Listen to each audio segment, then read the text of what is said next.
गण श्री महागणेशाय नमः। राधे राधे दोस्तों, कैसे हैं आप सब।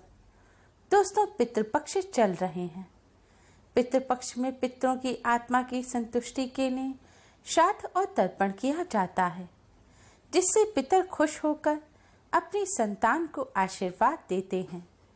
हिंदू धर्म में मृत्यु के बाद मृत व्यक्ति का श्राद्ध करना बहुत जरूरी माना जाता है। माना जाता है कि यदि श्राद्ध न किया जाए तो मरने वाले व्यक्ति की आत्मा को मुक्ति नहीं मिलती।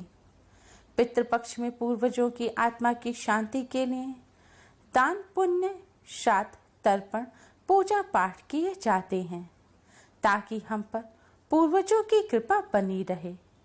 पितरों को प्रसन्न करने के लिए सबसे जरूरी चीज है श्रद्धा। बिना श्रद्धा के दिया हुआ श्राद्ध पितरों को प्राप्त नहीं होता, उनकी आत्मा को संतुष्टि नहीं मिलती और ना ही उनका आशीर्वाद संतान को प्राप्त होता है। श्रद्धा से पितरों को कुछ अर्पित करना ही श्राद्ध कहलाता है। जिनके पितृ प्रसन्न नहीं होते उन्हें पितृदोष लगता है। उन्हें अनेक प्रकार की परेशानियां, हानियां उठानी पड़ती हैं। घर में कलह, अशांति रहती है। रोग पीड़ाएं पीछा नहीं छोड़ती। घर में आपसी मतभेद बने रहते हैं। कार्यों में अनेक प्रकार की बाधाएं उत्पन्न होती हैं। इसके साथ ही अकाल मृत्यु का भय बना रहता है। संकट, अनहोनियां, अमंगल की आशंका बनी रहती है। संतान की प्राप्ति में विलंब होता है। घर में धन का अभाव भी रहता है। साथ ही अनेक प्रकार के महादुखों का सामना करना पड़ता है। दोस्तों, पितृपक्ष पितरों को प्रसन्न करने के बहुत ही खास दिन होते हैं।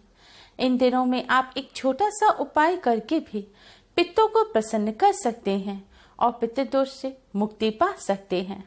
आज की इस वीडियो में हम आपको शास्त्रों में बताया गया वही छोटा सा उपाय बताने जा रहे हैं।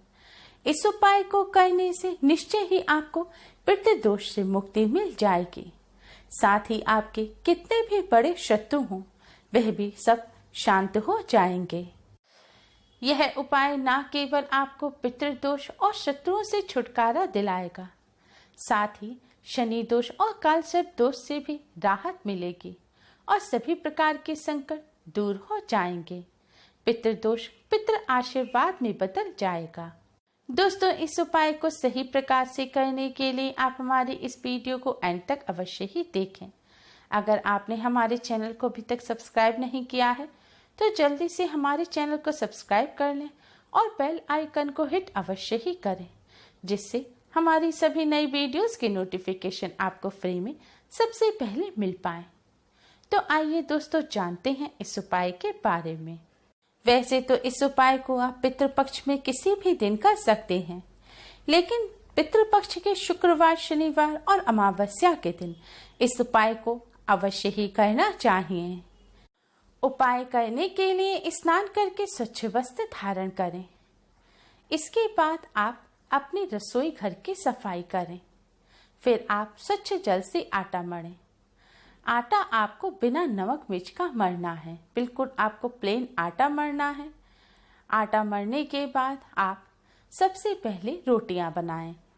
दोस्तों, हमेशा भोजन बनाते समय पहली रोटी गौ माता के लिए बनानी चाहिए। गौ माता के लिए रोटी बनाने के बाद ही आप परिवार के सभी सदस्यों के लिए रोटी बनाएं। जब परिवार के सभी सदस्यों की रोटी बन जाए तब अंत में आप मोटी लोई लें। मोटी लोई का मतलब है कि सारे परिवार के सदस्यों की रोटी बनाने के लिए आप जितनी बड़ी लोई लेते हैं, यानी कि जितना आटा लेते हैं उससे थोड़ा ज्यादा आटा आपको अंत की रोटी बनाने के लिए लेना है। आटा लेने के बाद आप आटे में थोड़ी सी शक्कर रखें। जैसे पराठे, आलू के पराठे या कचौरी बनाते समय फिलिंग भरी जाती है, उसी तरह आपको आटे में 1 चम्मच शक्कर रखनी है और फिर इसकी रोटी बेलकर एक मोटी रोटी सेकनी है।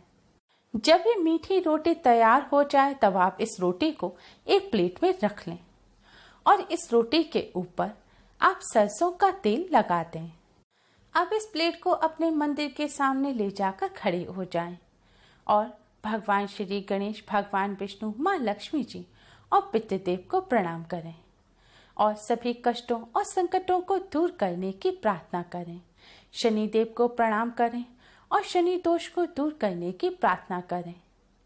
पितरों से जाने अनजाने में की गई अपनी सभी गलतियों की क्षमा मांगें और पितृ दोष को दूर करने की भी प्रार्थना करें और यमदेव को प्रणाम करें। यमदेव को प्रणाम करने के पश्चात अब आप इस रोटी को ले जाकर किसी काले रंग के कुत्ते को खिला दें। अगर काले रंग का कुत्ता ना मिले तो आप किसी भी और कुत्ते को भी इस रोटी को खिला सकते हैं। दोस्तों, शास्त्रों में बताया गया है कि श्राद्ध पक्ष के दौरान पितृ पशु पक्षी के माध्यम से हमारे करीब आते हैं। मान्यता है कि पितरों तक भोजन पहुंचाने के लिए चींटी, कौवे, स्वान, गाय व देव को भोजन कराया जाता है।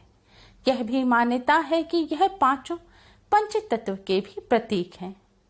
स्वान को जल तत्व का प्रतीक माना जाता है, चींटी को अग्नि तत्व का, कौवे को वायु तत्व का, गाय को पृथ्वी तत्व का और देवताओं को आकाश का प्रतीक माना जाता है।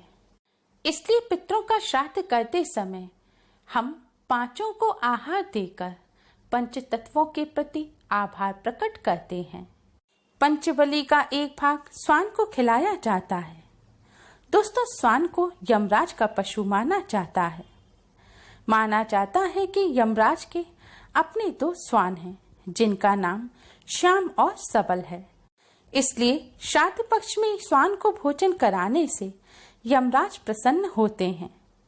शिव पुराण में बताया गया है कि श्राद्ध पक्ष के दौरान स्वान को भोजन देते हुए कहना चाहिए कि यमराज के मार्ग का अनुसरण करने वाले श्याम व सबल नाम के 2 स्वान हैं। मैं उनके लिए यह भोजन का भाग देता हूँ। वे इस बलि को ग्रहण करें। इसे कुकर बलि भी कहा जाता है। इसलिए आप भी स्वान को भोजन कराते समय यह बात अवश्य ही बोलें कि यमराज के मार्ग का अनुसरण करने वाले श्याम व सबल नाम के 2 स्वान हैं। मैं उनके लिए यह भोजन का भाग देता हूँ। वे इस बलि को ग्रहण करें। आपको यह बोलने के बाद ही स्वान को भोजन कराना है। स्वान को रोटी देने के बाद आप हाथ जोड़कर स्वान को प्रणाम करें, यमराज को प्रणाम करें और भैरव भगवान को भी प्रणाम करें। स्वान को भैरव महाराज का भी सेवक माना जाता है। स्वान को भोजन कराने से भैरव महाराज प्रसन्न होते हैं और संकटों से भक्त की रक्षा करते हैं। जो लोग स्वान को भोजन कराते हैं उन्हें शनि देव की भी कृपा प्राप्त होती है और शनि दोष से राहत मिलती है। शास्त्रों में बताया गया है कि पितृपक्ष के दौरान पितरों की आत्मा की शांति के लिए, पितृदोष से मुक्ति प्राप्त करने के लिए, पितरों की प्रसन्नता के लिए स्वान को मीठी रोटी खिलानी चाहिए। ऐसा करने से पितृदेव प्रसन्न होते हैं, पितरों का आशीर्वाद प्राप्त होता है और पितृदोष से मुक्ति मिलती है। स्वान को इस तरह भोजन कराने से सभी तरह के संकट दूर हो जाते हैं।